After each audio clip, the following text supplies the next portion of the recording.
नमस्कार दोस्तों, आप सबके डिमांड पे पुरानी समस्या वो लेकर के आया मैं आपके लिए। उस प्रॉब्लम से बहुत सारे लोग पीड़ित हैं। ये जो बीमारी है जो बताने जा रहा हूँ, ये महिलाओं में 25% पाया जाता है, लगभग 25% के आसपास होता है। और जो हमारे पुरुष है, जो जेंट्स है, उनमें 10% ये बीमारी होती है। इस बीमारी के बहुत सारे कारण हैं, मैं चर्चा करूँगा।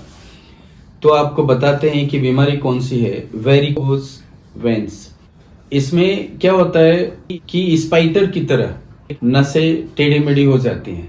काफ्स मसल है जिसको पिंडलियां बोलते हैं, वो फैट थोड़ा सा ज़्यादा हो जाता है तो ये नसें मोटी हो जाती हैं। और मोटी होने के बहुत सारे कारण है। रक्त का प्रवाह यानी ब्लड सर्कुलेशन आपका रुक जाता है, और रुकने की वजह से इनका फ्लो और ऑक्सीजन बिल्कुल ही आना जाना बंद सा हो जाता है, और बहुत पीड़ा होता है। आपको इतना पीड़ा होता है कि आप सह नहीं पाते। मेडिकल साइंस क्या कहता है कि इस प्रॉब्लम को सॉल्व करने के लिए या तो सर्जरी कराओ, या उस नसों के अंदर सिरिंज डाल करके धीरे धीरे उसको कट करके बाहर करो। इस बीमारी को नेचुरोपैथी से, आयुर्वेद से और घरेलू उपाय से कैसे ठीक करोगे। और दोस्तों, जो भी चीज मैं आप तक पहुंचाता हूं वो प्रैक्टिकली करता हूं। मैं अपने जो भी मेरे पेशेंट हमारे सेंटर पे आते हैं तो प्रैक्टिकली वो ठीक होते हैं, फिर हम आप तक पहुंचाते हैं। तो आइए, आज की कड़ी में हम आपको बताएंगे कि इस बीमारी से कैसे बचोगे। पहले हम चलेंगे आसन से, क्योंकि हमारा जो मेन मकसद है उपचार योग से करो, योगिक क्रिया से करो, आसनों से करो। और मैं 100% आपको बोलता हूं कि आप इससे मुक्त हो सकते हो, बट आपको रेगुलर करना होगा। पैर को देखो, बिल्कुल सीधा है। कमर को सीधी रखो, कोशिश करो बैक और ये नेक आपका बिल्कुल स्ट्रेट हो, क्योंकि स्पाइन से रिलेटेड ये बीमारी होता है और ये नर्व से भी रिलेटेड होता है, ये ध्यान रखो आप। तो आपको क्या करना है, बिल्कुल सीधे बैठ जाना है। दोनों पंजों को आगे की तरफ ले जाना है, लीजिए। और यहाँ ध्यान से देखिए, जब पंजे अंदर गए तो पूरी मसल्स आपकी क्या हो रही है, खींच रही है। और यही हमें खींचना है, क्योंकि जो ब्लड सर्कुलेशन रुका हुआ है, जो रक्त का आवागमन में ये अप्रभावित हो रहा है, रुकावट हो रहा है, इसे रुकावट दूर जाएगा। अब हम पंजे अंदर करेंगे। यहाँ थोड़े समय तक रुकिए, 4 से 5 सेकेंड आपको होल्ड करना है। मन में गिनती रखिए, 15 से 20 बार इसका ऐसे ही अभ्यास करिए। दूसरी एक्सरसाइज में क्या करना है, इसी को हमने राइट टो को अंदर और लेफ्ट टो को बाहर। थाई के लिए क्या करेंगे, ये थाई मसल्स को पीछे खींचेंगे। खींचिए थाई को पीछे। अब देखिए, ये थाई में पूरा तनाव है, इसको लूज छोड़ेंगे, ये लूज हो गया। देखिए टाइट हो रहा है, टाइट करिए, ये टाइट हो गया। चौथी में क्या करना है, रोटेशन में थोड़ा सा दोनों पंजों को रोटेशन में घुमा लीजिए।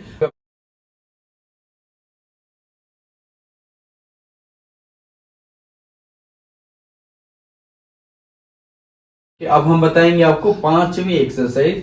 और 5वीं एक्सरसाइज आपको बहुत ध्यान से देखने की जरूरत है, क्योंकि इसमें जिनको बैक में पेन है वो सावधानी से करेंगे।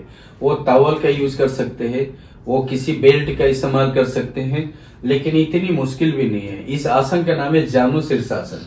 हम राइट पैर को फोल्ड करते हैं और नीचे रखते हैं। ये बिल्कुल सीधी सी पद्धति। इस पैर को हमने फोल्ड कर लिया तो लेफ्ट से टो को पकड़िए, पहले पंजे आपकी तरफ।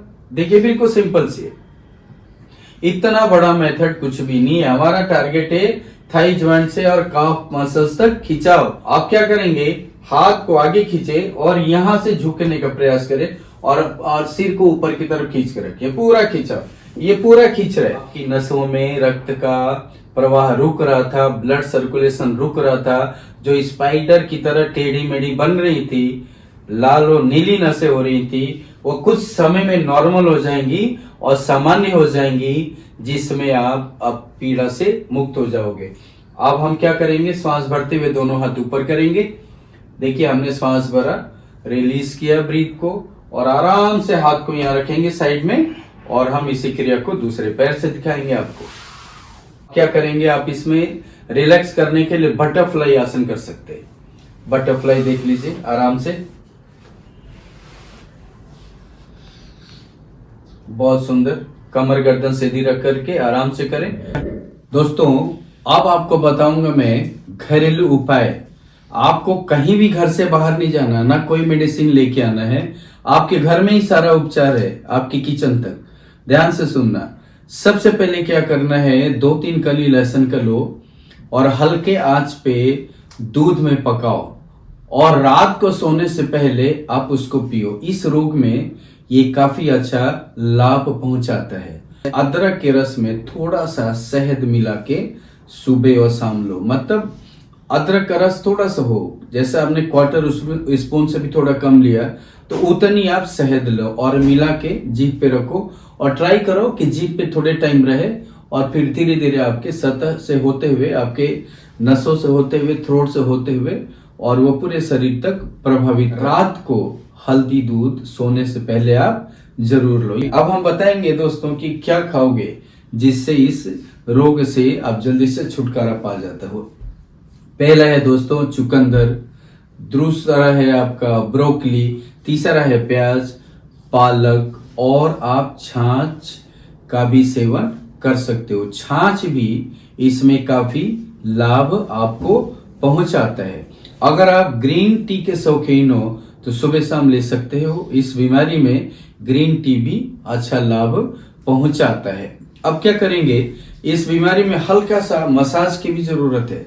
तो मसाज को ऐसा दबाव वाला नहीं करना आपको, नॉर्मल, क्योंकि नसों में आपका ब्लड का फ्लो रुक जाता है। तो ये नसें क्या है, स्पाइडर की तरह टेढ़ी मेढ़ी तो हो ही जाती हैं, साथ में मोटी भी हो जाती हैं, कलर के साथ नीली और रेड हो जाती हैं।